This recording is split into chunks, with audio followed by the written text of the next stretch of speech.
기도하겠습니다.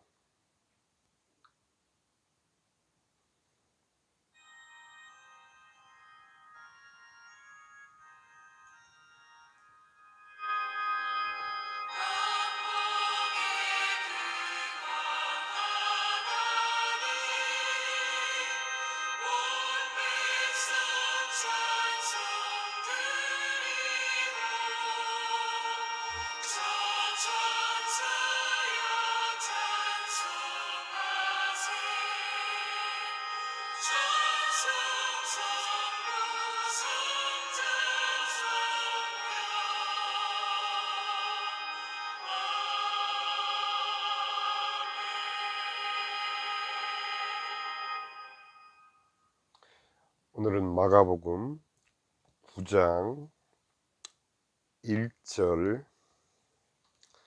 그 1절은 8장 34절부터 이어집니다.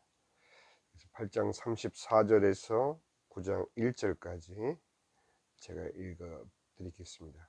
무리와 제자들을 불러 이르시되 누구든지 나를 따라오려거든 자기를 부인하고 자기 십자가를 지고 나를 따를 것이니라. 누구든지 자기 목숨을 구원하고자 하면 잃을 것이요 누구든지 나와 복음을 위하여 자기 목숨을 잃으면 구원하리라. 사람이 만일 온 천하를 얻고도 자기 목숨을 잃으면 무엇이 유익하리요? 사람이 무엇을 주고 자기 목숨과 바꾸겠느냐?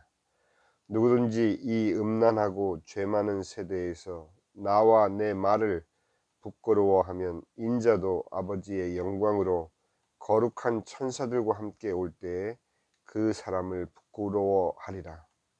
또 그들에게 이르시되 내가 진실로 너희에게 이르노니 여기 서 있는 사람 중에는 죽기 전에 하나님의 나라의 권능으로 임하는 것을 볼 자들도 있느니라 하시니라. 아멘. 이 말씀을 하시고 이제 2절부터 13절까지 이제 변화산의 그 변형된 예수님의 모습을 이제 마가는 기술을 하고 있습니다.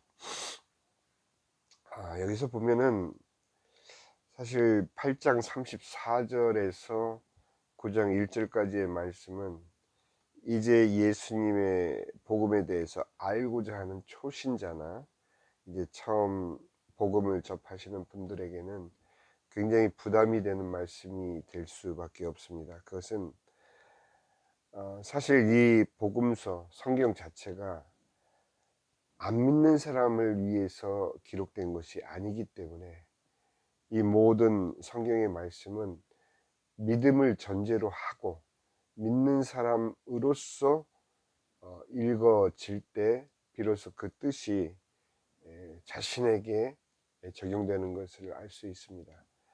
아직 복음을 접하기 전이나 복음을 알고자 하는 분이 갑자기 이 말씀을 대하게 되면 굉장히 부담이 되는 것이 사실이죠.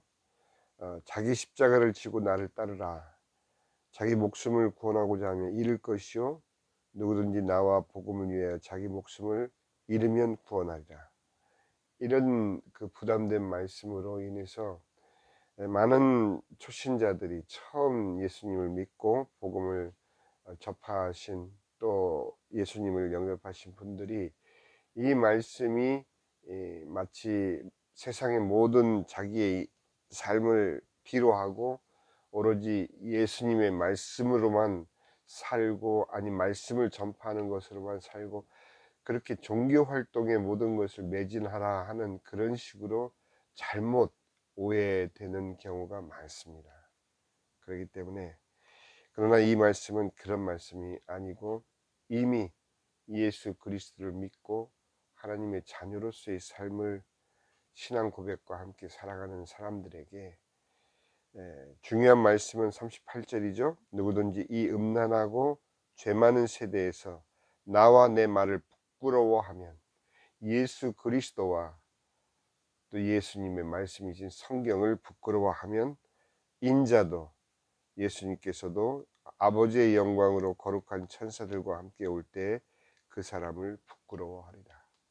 이것은 예수님이 우리들에게 주시는 경고가 아니고 우리의 삶이 우리의 삶의 믿음의 삶이 어떤 내용이어야 하는지를 분명히 역설적으로 말씀해 주고 계시는 것입니다. 예수님을 믿는 분들이 예수에 대해서 부끄럽게 여긴다? 그걸 가장 쉽게 우리가 발견할 수 있는 것은 바로 전도에서 발견할 수 있죠. 사실 영업을 해보신 분들은 남들에게 거절받는다는 것이 어떤 것이라는 것을 조금은 이해하실 것입니다. 그런데 영업을 잘 하시는 분들과 못 하시는 분들의 차이는 다름 아닌 이 거절에 대한 어떤 생각을 가지고 있느냐. 거절을 당연시 여기고 내가 10명을 만나는 중에 9명한테 거절을 받을지라도 한 사람에게 거절받지 않는 그것을 목표로 한다면 한 명 한 명 거절받는 그것은 결국 내가 영업에 성공할 확률이 점점 커진다라는, 왜? 나를 부정하는, 또 나를 거절하는 그 거절의 횟수가 많을수록 성공할 확률이 커진다라는 것을 믿는 사람들은 영업을 잘하는 사람들이죠. 그러나 처음 몇 번의 거절 앞에서 좌절하는 분들은 결국 영업을 포기하고 마는 것이죠. 이런 영업적인 스킬 문제가 아니라는 얘기예요. 예수님을 거절받는 것이 두려워서 전하지 못한다, 이런 의미가 아닌 것이죠. 나의 삶 가운데서 내가 예수님을 드러내지 못하는, 실질적으로 우리가 믿음의 삶을 살지 못하는, 믿음과 일상생활은 따로지 어떻게 그것이 일상생활 속에서도 예수님을 항상 드러내면서 살아갈 수 있느냐, 이렇게 반문하는 분은 아직은 그 신앙 고백이 여기에 못 미친다, 이렇게 생각을 하시면 됩니다.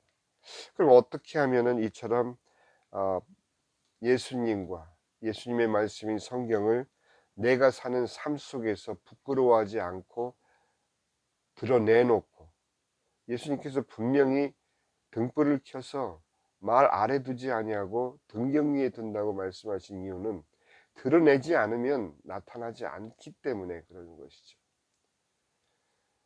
그걸 억지로 내가 드러내는 그것을 주님이 원하시는 것이 아니라 내 삶이, 내 삶 가운데 예수 그리스도의 복음으로 말미암아 흘러넘치는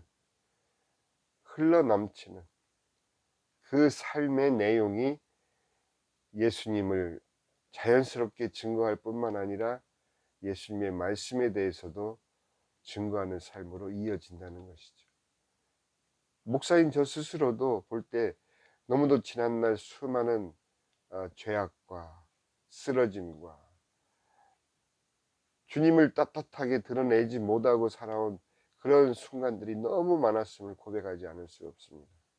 그러면 지금은 당당하고 떳떳하기 때문에 예수님을 증거하는 것이냐? 그런 것이 아니라 이제는 내가 나의 힘으로, 나의 노력으로가 아닌 내가 부족하지만 나를 구원하신 예수 그리스도의 참 생명이 내 안에 계심을, 그래서 성령 하나님께서 나와 함께 하시는 임마누엘 하신다라는 것을 저는 믿고 붙잡고, 내 힘으로서가 아닌 예수님께서 나와 함께 하시는, 나와 내 안에서 중생하시는, 나와 함께 사시는 그 삶을 믿기 때문에, 이것은 내가 사는 것이 아니요 내 안에 그리스도께서 사는 것이라, 이것이 신자들의 온전한 고백이 되는 것입니다.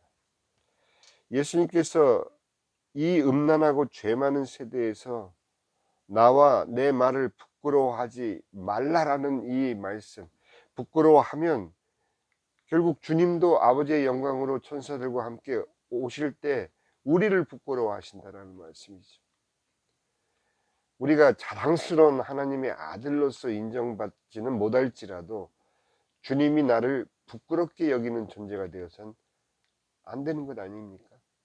그렇기 때문에 믿는 자로서의 삶을 우리가 돌아봐야 되는 것이죠. 너무도 부족하고 넘어지고 어제도 넘어지고 지금도 넘어질지라도 계속해서 내 힘으로가 아니 그러나 주님을 시인하고 주님을 가장 먼저는 남에게보다는 내 스스로 나 자신에게 주님을 인정하고 주님을 따르는 하나님의 말씀을 내가 받아들이고 그 말씀이 뜻하시는 바를 살아내기 위한 몸부림, 그것이 결국 신앙이 아니겠습니까? 기도하겠습니다.